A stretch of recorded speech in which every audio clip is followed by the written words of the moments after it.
Every once in a while, life throws you a curveball and allies you with somebody that you never expected to call a friend or an ally in a situation. But with this situation, I mean, it could end up leading to a very likely conclusion, something that we have been forecasting for years at this point in time.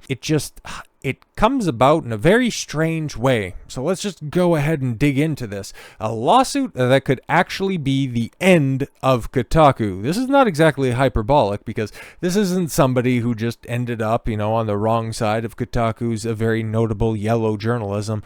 This is somebody who's got deep pockets, deep pockets, and somebody in the gaming sphere that's not exactly a friend to gamers, not somebody who's on that same level as like Notch or Gabe Newell of Steam. This is Bobby Kotick, okay? He used to be the reaper of the industry, the guy who, when your company got acquired by Activision or whenever they cast their eye of Sauron in that direction, creativity would come to die. He is the guy who drained the Tony Hawk Pro Skater series of all that it's worth.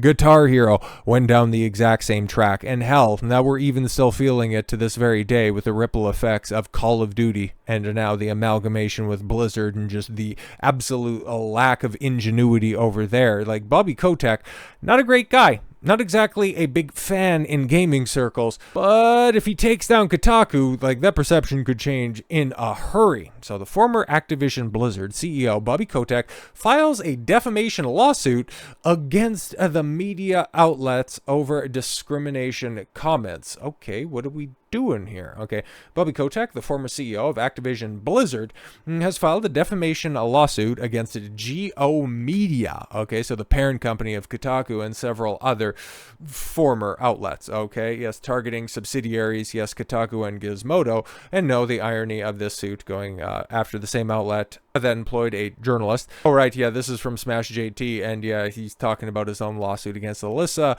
Mercante, and how well is that working out for her? Well, I mean, like, come on, man, do we really need to clarify that, or can we just go with common sense on that one?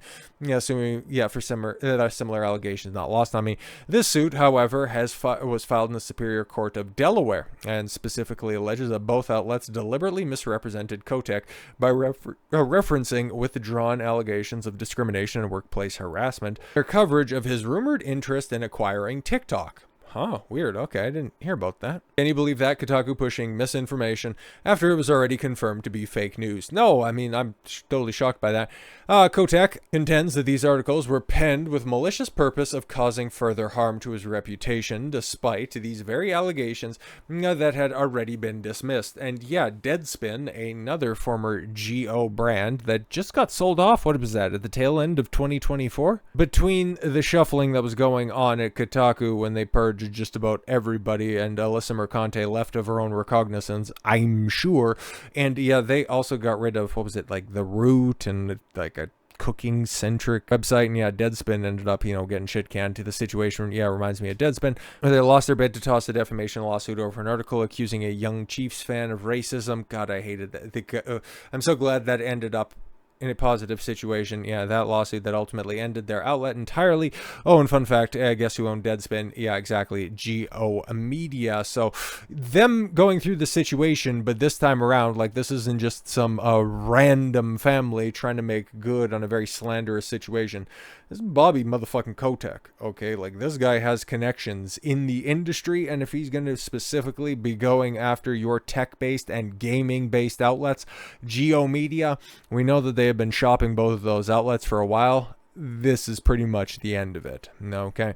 According to the details published by Courthouse News Service on March 13th, Kotick's complaint claims that the disputed articles had absolutely nothing to do with Activision Blizzard. Well, yeah, if that was his own private endeavor, why would you bring in Activision Blizzard? It doesn't make a lot of sense. Instead, they were just reports about speculation that Kotick was a part of a group looking to purchase TikTok in the United States. Despite the topic at hand, Kotaku and Gizmodo allegedly went out of their way to reference the withdrawn discrimination allegations, which Kotick claims are conclusively disproven by numerous investigations. Okay, yeah, no, makes sense. According to the claim, none of that stopped Kotaku and Gizmodo from pushing forward their agenda to spew more hate against Kotick anyway. Kotick asserts that these references were entirely unnecessary and defamatory, and that Geo Media knowingly propagated falsehoods further. The lawsuit points out that, despite multiple requests from Kotick and his representatives to correct the record, Kotaku and Gizmodo only made partial amendments. Wow, big shock on that one. Where have we seen shit like that before? Well, I hate that Kotaku is putting me in a position to defend Kotick here, which is where, a lot of people who have been gaming for a long time find themselves. It's like, well, once again, strange bedfellows, but hey man, it is what it is. Sometimes the lesser of two evils just so happens to be somebody who, in different circumstances, would be the other greater evil. Okay, whenever you're dealing with Kotaku, I mean, it's like normally they're going to be right at the bottom rung of desperation. But it really doesn't behoove anybody to drudge up that whole Activision Blizzard situation, because that shit was going on for a long time. It's something that I was really not all that interested in because, well, it's a big gaming conglomerate hiring a bunch of freaks that otherwise ruin the industry. And now they're coming out with allegations because there's a bunch of losers that ended up getting let go, trying to make some kind of weird Me Too situations. And Activision and Blizzard have been kind of funny for a long time. So that was very much a case of just woke on woke violence that I was more than happy to just let play out by itself. But in regards to Kotaku being assholes, I mean, like, we have a fairly recent example of them being cringe and pathetic. I mean, I talked about this not that long ago, the Mr. Beast situation, where they just completely and totally fabricated a quote that came out of nowhere. Mr. Beast putting them on blast, and Kotaku looking to be on life support from there. The lawsuit comes amid growing scrutiny of media practices across the gaming and tech journalism sectors. The case highlights ongoing concerns regarding the responsibilities of media outlets when reporting on individuals previously involved in legal disputes, particularly after a resolution of such matters. Yeah, exactly, with Mr. Beast and his controversies in recent years, hiring several people of very dubious moral fiber. That's about the nicest way that I can put that. But notably, Geo Media has faced similar legal challenges in the past. The company previously owned Deadspin. Yeah, exactly, the black red face situation. The prior scrutiny, Kotick references dates back to 2021, where the California Civil Rights Department launched an investigation into Activision Blizzard regarding alleged workplace misconduct. The case garnered widespread attention, culminating in a $54 million settlement late in 2023. Exactly. And Kotaku, of course, were very much covering it in their own inimitable style.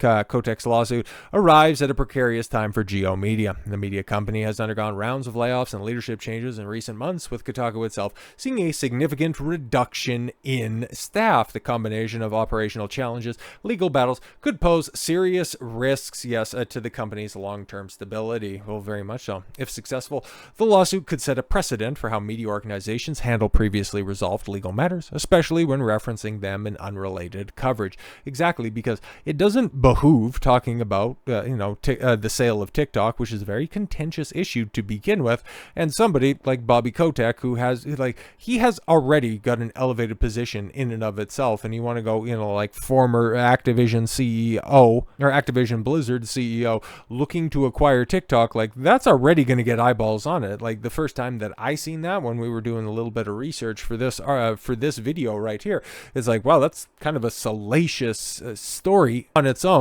And then, of course, just bringing up pet projects because Kotaku is a completely ideologically driven outlet. Well, it doesn't really help the grander story. Like, talking about the implications of needing to sell off a company because of a perceived national security problem, well, you could go ahead and delve into that if you're so inclined, but this is Kotaku. They have a certain slant, and they're going to go ahead and propagate it. It's just when you go ahead and do that, you better get your facts straight, okay? And you better be very careful when it comes to your wording, especially in the likes of Bobby Kotick, who knows a few people in the industry and definitely has he's got the deep pockets to finally drive a stake into Kotaku's cold, dead, black heart. As of this writing, neither Geo Media nor Kotaku have issued a public statement in response to the lawsuit. So yeah, what do I think about the Kotaku lawsuit? I think if this ends up going to trial, Geo Media ends up settling it and Kotaku ends up closing its doors. And you know what? That won't come a moment too soon, because Kotaku has been irrelevant for the better part of a decade, and games journalism, it's on a precarious perch as it sits right now, because IGN has simply become a laughingstock. When was the last time anybody even referenced GameSpot. I don't even know anybody else who's still open at this point in time, and Kotaku, well, the moment that they close is the moment that the world becomes a little happier and a little bit more truthful of a place. So with all that said, thank you all very much for the gift of your time. I've been Don Consuelo. I want you to follow your gut and get after it. Take care, everyone.